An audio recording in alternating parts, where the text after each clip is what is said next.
हम यहाँ पर हैं हल्द्वानी में। भारत की सबसे बड़ी, उत्तर भारत की दूसरे नंबर की जो है सब्जी मंडी है।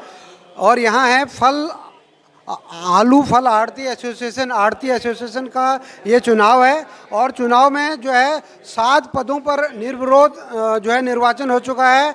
एक पद जो वरिष्ठ उपाध्यक्ष है उसके लिए चुनाव चल रहा है। यहाँ पर केडी बलड़िया और संदीप जोशी के बीच मुकाबला चल रहा है। आप देख रखे हैं ये सारे व्यापारी यहाँ पर हैं। और ये तब आया तो था। फोन आए थे। चल इधर दिखाओ, इधर दिखाओ। हाँ, यहाँ पर व्यापारियों के बीच में कुछ जो है विवाद हो रहा है, कुछ बहस हो रही है और उसको सुलझा रहे हैं। यहाँ पर हम देख रहे हैं यहाँ पर ये चुनाव शांतिपूर्वक संपन्न हो रहा है।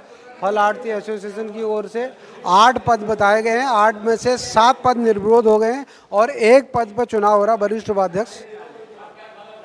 इस बात को लेकर हम यहाँ पर पहुँच रहे हैं।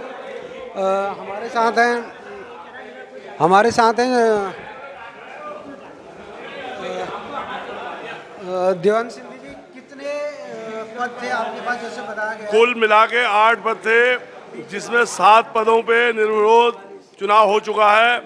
एक पद वरिष्ठ उपाध्यक्ष में आज जो है चुनाव हो रहा है।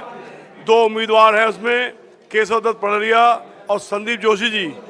लगभग 80% मतदान हो चुका है और उम्मीद है कि 90% मतदान होगा। 8 पद कुल थे, जिसमें 7 पदों पर हमारा चुनाव निर्विरोध हुआ है। इसके बाद जो है अनाउंस किया जाएगा 2 बजे निर्वाचन खत्म होने के बाद, चुनाव खत्म होने के बाद वोटों की गिनती होगी और 3 बजे इसका जो परिणाम आएगा उसको घोषित किया जाएगा। उसके बाद विधिवत जो है हमारी गठन होगा इसका। उसके बाद कारखाने का गठन होगा, सड़क संघ मंडल का गठन होगा। ये इसके बाद होंगे सब। फिलहाल जो है अभी 2 बजे जो है मतगणना होगी, 3 बजे इसका रिजल्ट आएगा और सबको सूचित किया जाएगा। धन्यवाद। कट मार।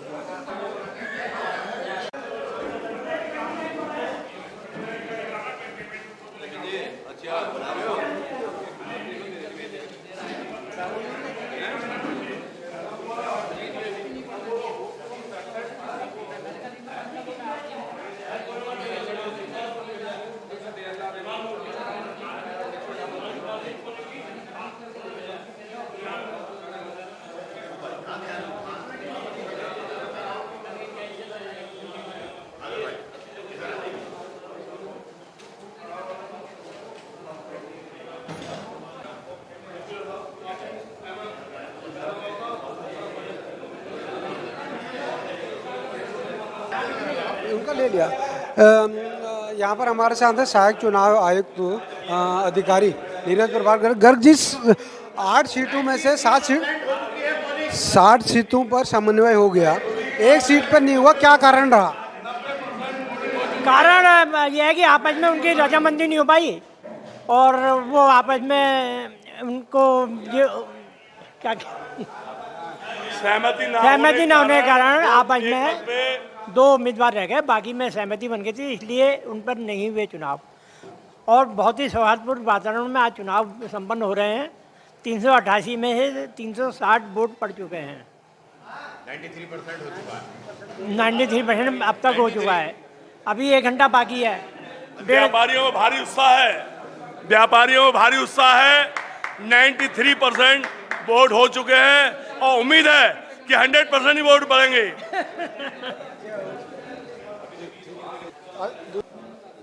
हमारे साथ यहाँ पर हैं दीपक जी, जिनको महामंत्री चुना है आलू फल आड़ती एसोसिएशन की ओर से, और निर्विरोध इनका निर्वाचन हुआ है। दीपक जी ये बताइए कि ये जो चुनाव हुआ है हर 2 वर्ष में होता है। हाँ, तो इस बार 8 में से 7 सहमति बनी है और सभी व्यापारियों ने आपको जो है पूरी सहमति। महामंत्री का पद बहुत ही जो है महत्वपूर्ण होता है।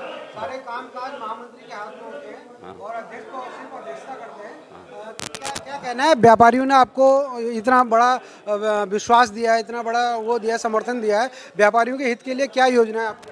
नहीं, देखिए, सबसे पहले बात तो जो हमारे व्यापारियों ने मुझे निर्विरोध चुना, शायद उन लोगों ने कुछ ऐसा देखा होगा।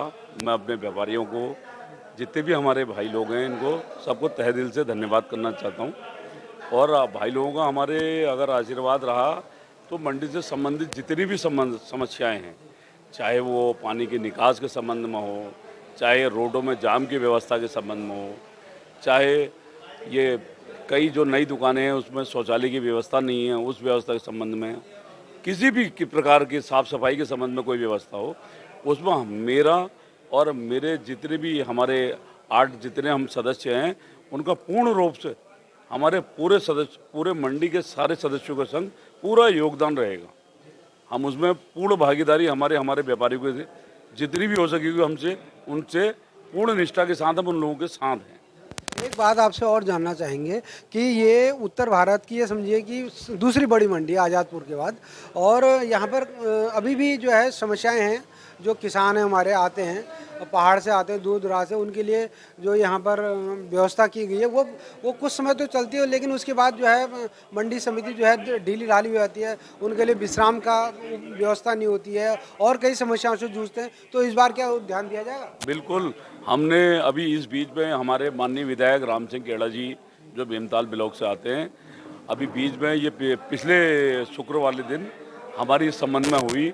हमारे पर्वतीय किसानों के एक तो माल के आने में जो यहाँ लाइनें लगानी पड़ती हैं, उस संबंध में हमारे किसानों का जो माल है वो समय में नहीं पहुँचने की वजह से कम भाव में बिक जाता है। दूसरा, हमारे जितने भी पर्वतीय किसान हैं, जब वो यहाँ रहने के लिए आते हैं, उनके रहने के लिए बड़ी समस्याएं हैं। हमने हमारे विधायक जी के माध्यम से और हमारे समस्त सदस्यों के और पूरे एसोसिएशन के माध्यम से सचिव जी या ऊपर आपके कृषि मंत्रालय तक में इस बात को कहा है कि हमारे वहाँ एक तो कृषक विश्राम गृह जो है, जो ये इतना सुलभ नहीं है, ये छोटा है। हम चाहते हैं कि इसको बड़ा करा जाए। उनका हमारे को आश्वासन है कि हम इसको बहुत बड़ा करेंगे, और साथ ही साथ जितनी भी दुकानें हैं उसमें भी एक भवन का इस टाइप का निर्माण कर देंगे कि जिससे कि किसान आसानी से विश्राम वगैरह कर सकें। उन लोगों का हमारे को इस संबंध में आश्वासन है, और हम पूरी प्रयास करेंगे कि हम इस काम को जल्द से जल्द करवाएं। हाँ।